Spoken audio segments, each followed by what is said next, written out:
एक जंगल में एक महात्मा रहते थे। उन महात्मा की खासियत थी कि वह किसी का भी भविष्य बता सकते थे। बड़े बड़े राजा उन्हें मानते थे और उनके बताए हुए मार्ग पर चलते थे।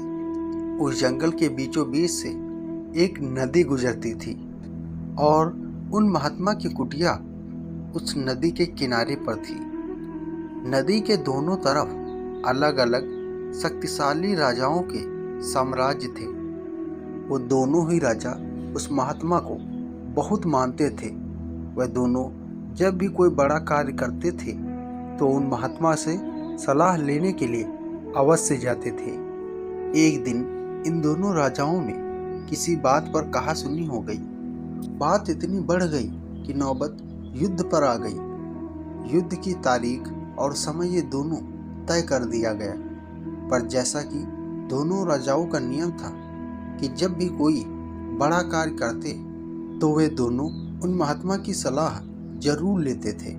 इसलिए पहला राजा उन महात्मा के पास आता है और उनसे पूछता है कि महात्मा जी, मैंने पड़ोस के राजा के साथ युद्ध करने का निश्चय किया है और इसलिए यह जानना चाहता हूँ कि युद्ध का परिणाम किसके पक्ष में होगा। तो महात्मा कहते हैं, यदि तुमने युद्ध किया है तो तुम्हारी हार निश्चित है।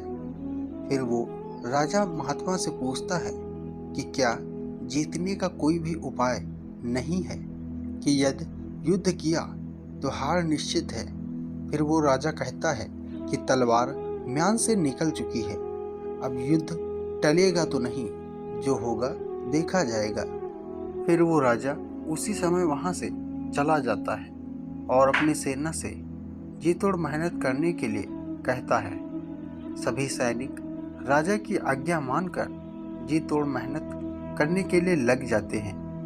दूसरे दिन दूसरा राजा उन महात्मा के पास आ जाता है और उनसे पूछता है कि महात्मा जी, मैं पड़ोस के राजा के साथ युद्ध करने के लिए जा रहा हूँ, इसलिए इस युद्ध का परिणाम जानना चाहता हूँ कि युद्ध किसके पक्ष में होगा। वह महात्मा कहते हैं कि निसंदेह जीत तुम्हारी होगी और उस राजा के पास तुम्हें हराने का कोई उपाय नहीं है। उन महात्मा की बात सुन वो राजा बहुत ही ज़्यादा प्रसन्न हुआ और सीधा जाकर अपनी सेना को यह खुशखबरी सुनाता है कि युद्ध में उनकी जीत पक्की है। ये बात सुनकर राजा के सैनिक बहुत खुश हो जाते हैं और युद्ध की तैयारियों में लग जाते हैं। समय बीतता है और युद्ध का दिन आ जाता है। रणभेड़ियाँ बजाई जाती हैं और युद्ध शुरू हो जाता है। दोनों सेनाएं एक दूसरे के साथ भिड़ जाती हैं और मारकाट मचा देती हैं। देखते ही देखते जिस पहले राजा की हार निश्चित थी वह दूसरे राजा की सेना को ढेर कर देती है और पहला राजा वो युद्ध जीत जाता है, जिसे उन महात्मा ने कहा था कि वो युद्ध हारेगा। युद्ध जीतने के बाद वो पहला राजा उन महात्मा के पास चला जाता है और उनसे पूछता है कि महात्मा जी, आपने तो कहा था कि मैं तो वो युद्ध हार जाऊंगा, लेकिन मैं तो युद्ध जीत गया। आपकी भविष्यवाणी गलत कैसे निकली। फिर वो महात्मा उस राजा से कहते हैं कि मैंने तो वो कहा था जो तुम्हारे भाग्य में लिखा था, लेकिन तुमने अपने कर्म से अपने भाग्य को बदल दिया। तुम्हारी जीत का कारण ये है कि तुमने अपने भाग्य से ज़्यादा अपने कर्म को आवश्यक समझा और उस दूसरे राजा ने अपना सब कुछ भाग्य पर छोड़ दिया। उसने अपने कर्म से ज़्यादा अपने भाग्य को आवश्यक समझा और पूरे समय निश्चितता से भरा रहा, जिसके कारण आज तुम विजयी हो और वो तुम्हारा बंधक है। दोस्तों, ये बात सच है कि सब कुछ हमारे हाथों में नहीं होता, लेकिन यह भी सच है कि बहुत कुछ हमारे हाथों में होता है, लेकिन हम उसे भी भाग्य के भरोसे छोड़कर जीवन भर रोना चुनते हैं। दोस्तों, लोग जानते हैं कि स्वस्थ कैसे रहा जा सकता है, लेकिन समय न होने का बहाना बनाकर वह अपने अंदर बीमारियां पालते रहते हैं और जब भी कोई गंभीर बीमारी हो जाती है तो वे लोग अपने भाग्य को दोष देना शुरू कर देते हैं। दोस्तों, अगर आज हम किसी भी समस्या में हैं तो वो सिर्फ हमारे पुराने गलत कर्मों के कारण है और कल अगर इस समस्या से निकलेंगे तो वे सिर्फ आज के अच्छे कर्मों के कारण ही निकलेंगे। दोस्तों, अगर आप आज कुछ नहीं करते तो कुछ तो होगा ही और वो आपका भाग्य है। और अगर आप आज अपने बुद्धि का इस्तेमाल करके वो करते हैं जो आप करना चाहते हैं तो वो आपका कर्म है।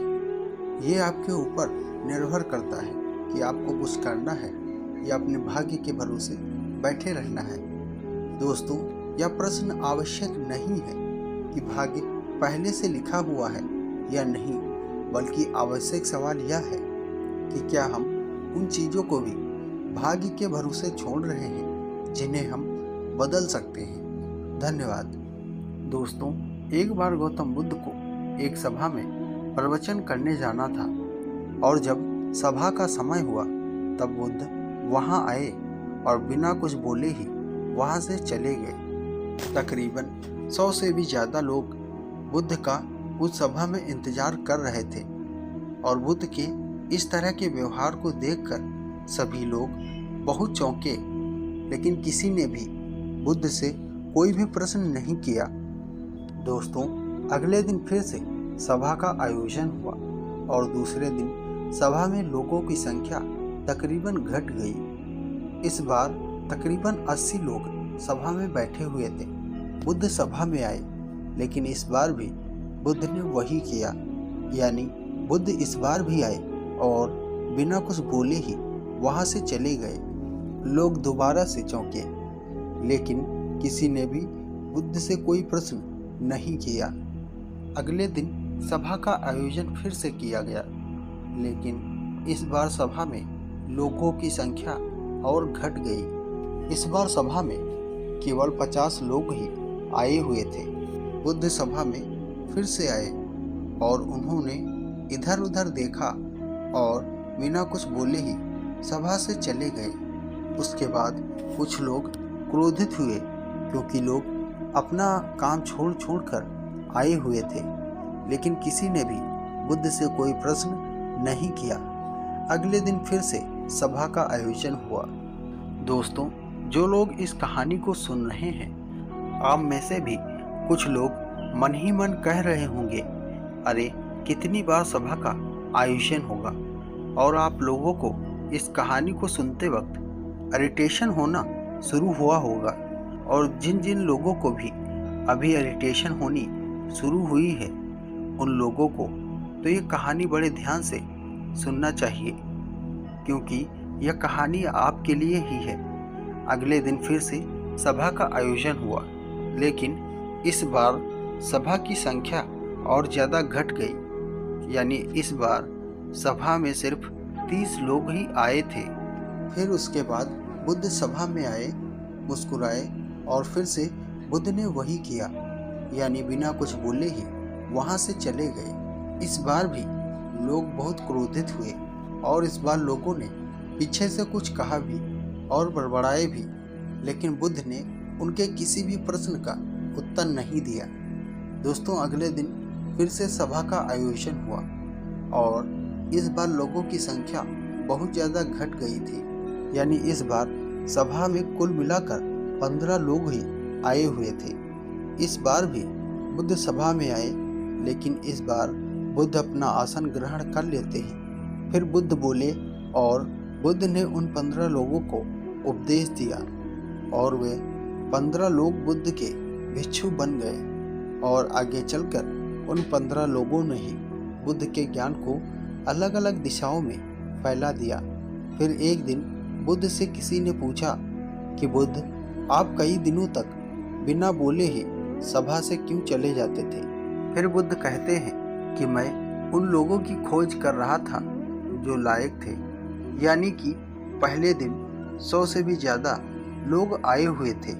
इसमें से ज़्यादातर लोग सिर्फ आए हुए थे, उन्हें मेरे उपदेश से कोई भी मतलब नहीं था, वे बस आ गए थे और उसमें से ज़्यादातर लोग सिर्फ देखने और सुनने आए हुए थे कि सभा में क्या होता है। वे मेरे काम के लोग नहीं थे, क्योंकि वो लोग मेरे ज्ञान को औरों तक नहीं पहुंचा सकते थे। मुझे तो उन लोगों की खोज थी जो मेरे ज्ञान को जन जन तक पहुंचा सके।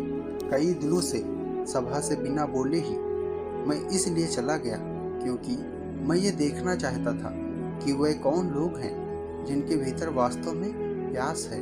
जिन लोगों के भीतर वास्तव में प्यास थी वे लोग अंत तक जरूर रुके, और जो लोग बस ऐसे ही आए हुए थे वे लोग पहले या दूसरे दिन ही चले गए। जिनके भीतर धैर्य था उन्हें मुक्ति का मार्ग भी मिला, और जो लोग जल्दबाजी में थे वे लोग अब घर में बैठे हुए हैं। सवाल ये नहीं है कि मैं तुम्हें क्या दे सकता हूँ, बल्कि सवाल यह है कि तुम क्या ले सकते हो। तुम्हारा पात्र कितना बड़ा है और तुम कितने हकदार हो। जितने के तुम हकदार हो उससे ज़्यादा तुम्हें नहीं मिलेगा। फिर वह व्यक्ति बुद्ध से पूछता है कि बुद्ध लायक कैसे बने। फिर बुद्ध कहते हैं कि धैर्य के द्वारा। जिस व्यक्ति के अंदर धैर्य है वह अपने जीवन में कुछ भी पा सकता है। सभा में जितने भी लोग आए हुए थे और उसमें से अंत तक वही रुके जिनके अंदर धैर्य था। चाहे तुम्हारे जीवन में तुम्हारा लक्ष्य जो कुछ भी हो, लेकिन तुम बिना धैर्य के सफलता के चरण तक नहीं पहुंच सकते।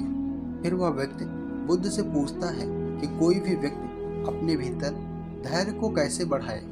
फिर बुद्ध कहते हैं कि निरंतर अभ्यास के द्वारा हम अपने भीतर के धैर्य को बढ़ा सकते हैं। जैसे जब कोई व्यक्ति ध्यान करना शुरू कर देता है तो उसका मन उसके सामने कई सारी अड़चनें लाता है, लेकिन उसका धैर्य उसे एक दिन उसके लक्ष्य तक जरूर पहुंचा देता है। फिर वह व्यक्ति बुद्ध से कहता है कि मैं समझ गया, यानी कि मुझे धैर्य के साथ निरंतर अभ्यास करने की आवश्यकता है।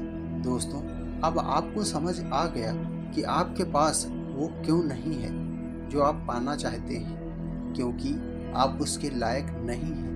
आप लायक तभी बनेंगे जब आप अपने भीतर धैर्य को बढ़ाएंगे। और धैर्य कैसे बढ़ेगा? धैर्य बढ़ेगा निरंतर अभ्यास के द्वारा। और अभ्यास कौन करेगा? दोस्तों, खुद से ईमानदारी के साथ एक प्रश्न पूछिए, जो आप भविष्य में बनना चाहते हैं उसके लिए क्या आप धैर्य के साथ कार्य कर रहे हैं? दोस्तों, अगर उसका उत्तर नहीं है तो अपनी असफलता के लिए जिम्मेदार आप खुद होंगे। दोस्तों, आज की गौतम बुद्ध की ये शिक्षाप्रद कहानी आपको पसंद आई होगी तो नीचे कमेंट बॉक्स में यस जरूर लिखें, और उसके साथ ही इस कहानी को अपने मित्रों के साथ शेयर करना न भूलें। धन्यवाद।